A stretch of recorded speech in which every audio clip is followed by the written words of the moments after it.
In the time that King Saul was in pursuit of the Philistines, he had heard that David and his men were up in En Gedi in the mountains.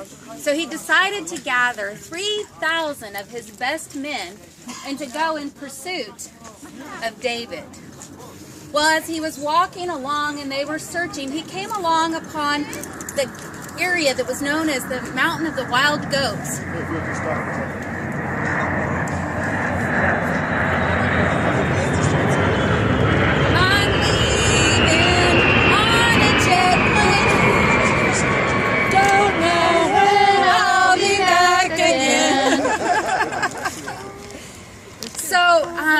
He was in hot pursuit of David, and he came upon the place that was known as the place of the wild goats, and he came up to a sheep gate, and he saw a cave, and he went into the cave to relieve himself.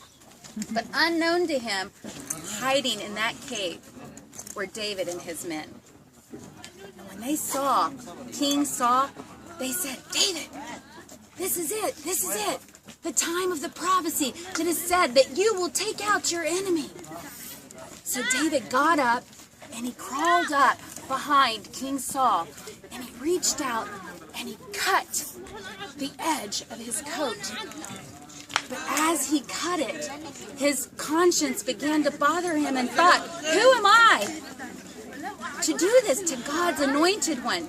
He went back and he's like, "It's not from my hand to take out God's anointed." And with these words, he persuaded his men not to kill Saul.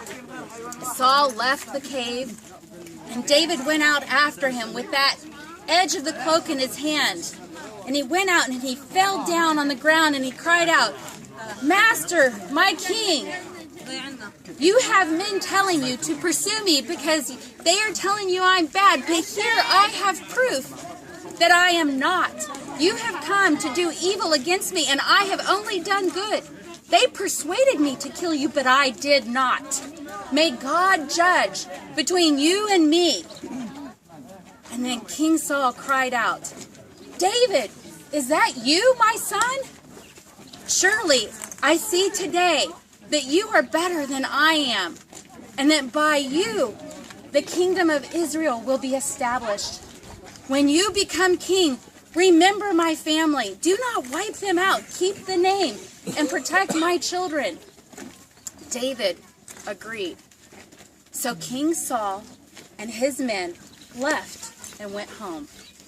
And David and his men went back into the stronghold. May God honor the telling of his word.